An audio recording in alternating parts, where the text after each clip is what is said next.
one of the greatest disasters in history seemed in the making. An entire British army faced annihilation. But out of the fog and the mist shrouding the channel came a strange armada of Navy craft, fishing boats, pleasure yachts, anything that would float. The seagoing people of Britain had come to rescue their army. High overhead, British fighter planes fought the Luftwaffe to a standstill.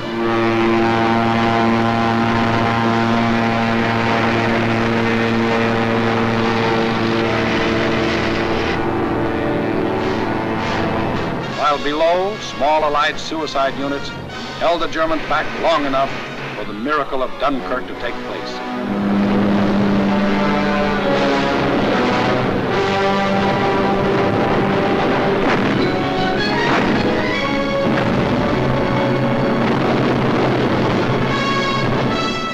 $211,500 British troops, plus 112,500 French and Belgian were rescued.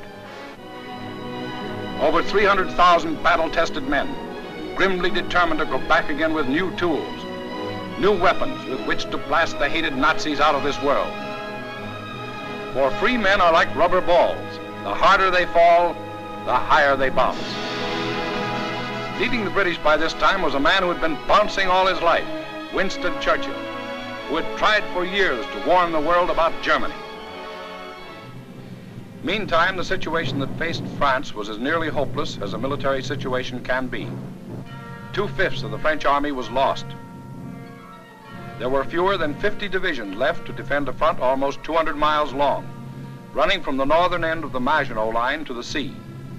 And behind that thin front line, there were no reserves. The despairing people of Paris sent their children south, praying that some miracle would keep them from harm.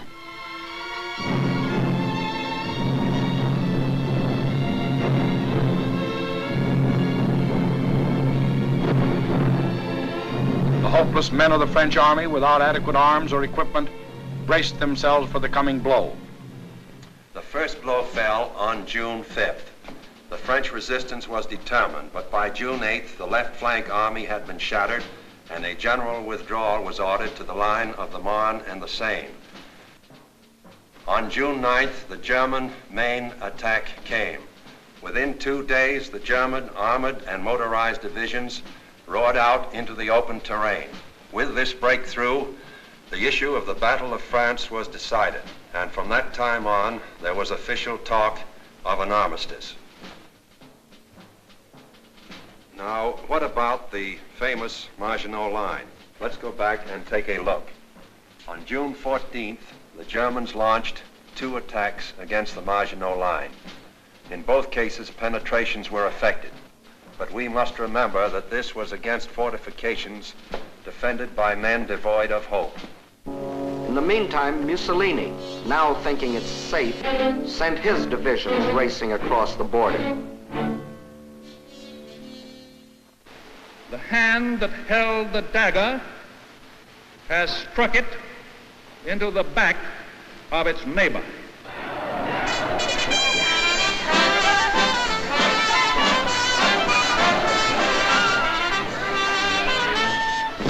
Organized resistance in France was no longer possible. The government faced 2 alternatives: retire to North Africa and carry on from there, or give up the struggle. France's leaders were old and tired, and the oldest and most tired was Marshal Pétain. Egged on by men like Laval, who saw in a German victory his chance for personal power, on June 16th, Pétain asked for an armistice. The news is carried to Hitler, who received this word of a great nation's fall in a characteristic manner. Also characteristic were his terms for the armistice. It must be signed in the coach where Marshal Foch met the defeated Germans in the last war.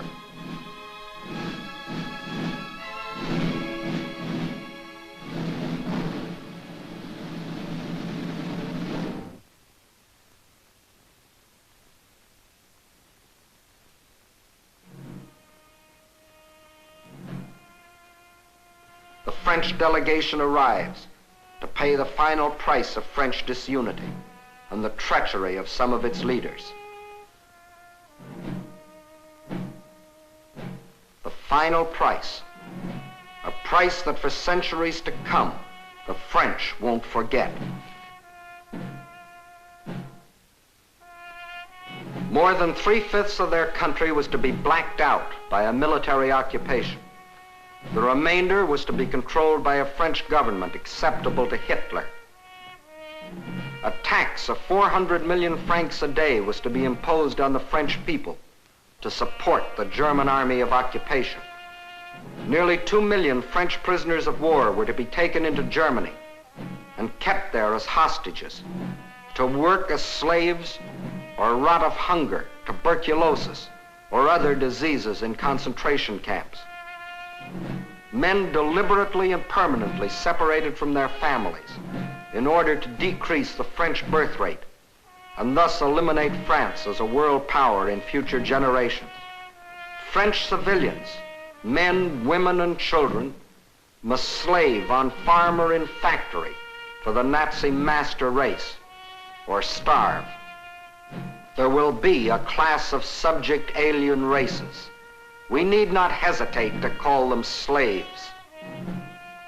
French children were to grow up on such inadequate food that many would reach the age of 12 before they grew new teeth. And for any attempts to protest against these restrictions, thousands of innocent French civilians would be executed.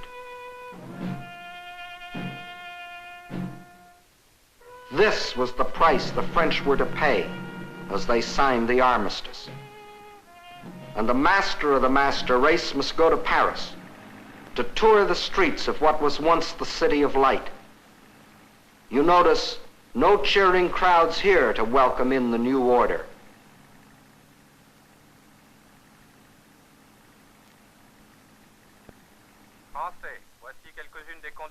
When the people of Paris come to the streets again, it is to hear the voice of dictators, telling them what they must do, how they must live, what they must say,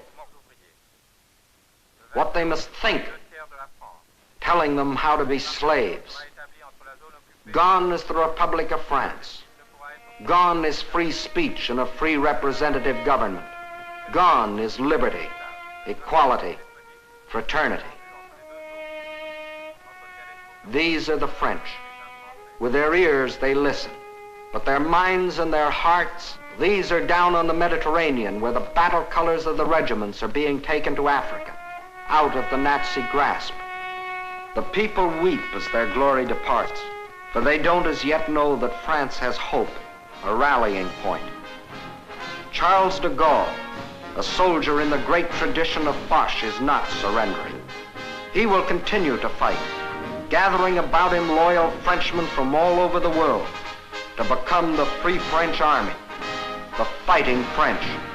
Yes, the people weep as they watch their colors go, not knowing that 2 years later, those same flags would again be unfurled in North Africa, alongside the Stars and Stripes, alongside the Union Jack. Once more, their leaders, General de Gaulle and the famous General Giraud, stand united in the common cause with the leaders of their allies. Once more, the red, white, and blue of France is raised on high.